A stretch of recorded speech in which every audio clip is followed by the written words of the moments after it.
The Legend of Zelda. There is hardly a more beloved series that has lasted so long and withstood the test of time. From the moment we first entered Hurray with humble beginnings to embark on the noble quest of defending the land we now call home, we have come to know and admire our friends and allies through all their iterations, be it the Zora, Gorons, Hylians, Kokiri, Gerudo, Minish, or Kikwi. Sailing across the tragic aftermath of the Hero of Time's short-lived victory, or soaring across the origins of the return to Earth in Skyloft, we as the silent protagonist Link have fought tooth and nail to ensure that the light brings victory over the darkness once more. And oh, has the darkness shown its face in the many forms of Ganon, Vaati, and others. Still, our hero with divine power, royal backing, and powerful master sword at hand has shown us all that when called to greatness, we can all find success and victory over our enemies with help from our friends.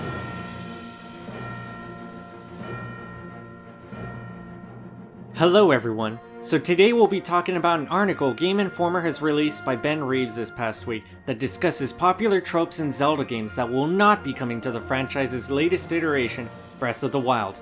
For a closer look at this article, the link can be found in the description down below, but for a quick rundown, let's get to it. Coming in at number 1 is the Dungeon Compass. As many of you may be familiar with Zelda games, finding both a map and compass to the dungeon were a big part of solving the dungeon's puzzles in order to gain access to the boss room. Well, this time around, Link won't need to find a compass because the game's dungeons are smaller now, with features of the map filling out as you explore.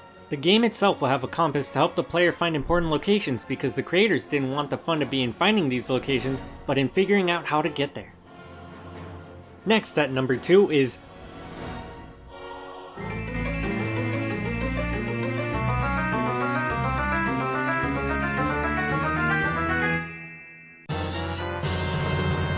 Many of you will be sad to learn that there will not be that sacred holy sound we are rewarded with when opening a treasure chest.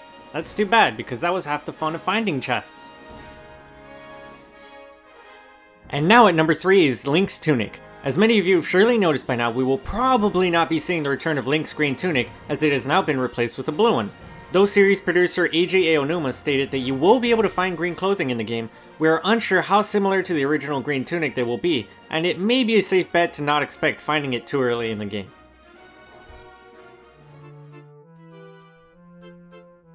For number 4, another trope not returning is the rupee-driven lawn care and pot smashing.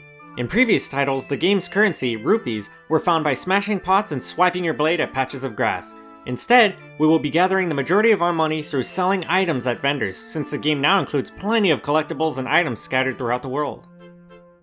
At number 5 is ledge jumping. Since Link's first go at a 3-dimensional journey in Ocarina of Time, Link was only able to jump when walking off of a ledge, in which case he would automatically enter a jumping animation. Since Breath of the Wild aims to allow massive exploration, including verticality, Link will now be able to jump on command.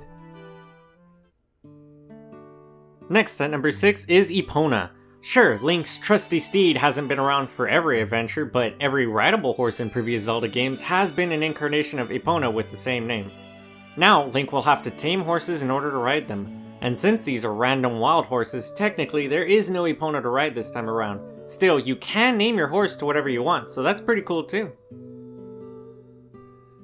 And at number 7 is item-themed dungeons. Many of you know that most dungeons in Zelda games are driven forward by a recently acquired item that pushes the player to master its use to make their way to the boss room, and in some cases to fight them.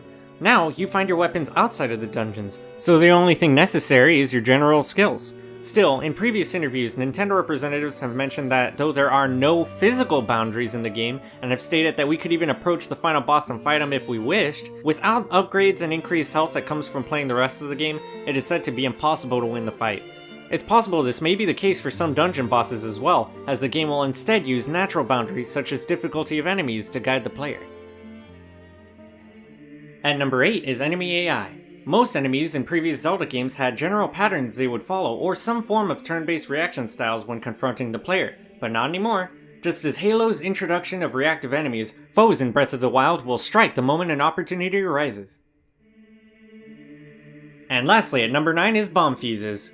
Link's almost comedic-styled bombs with fuses are no more. Instead of his bombs exploding on a timer, players will now have control over the explosion with the use of remote detonation. This is probably because Breath of the Wild's apparent advanced technology theme.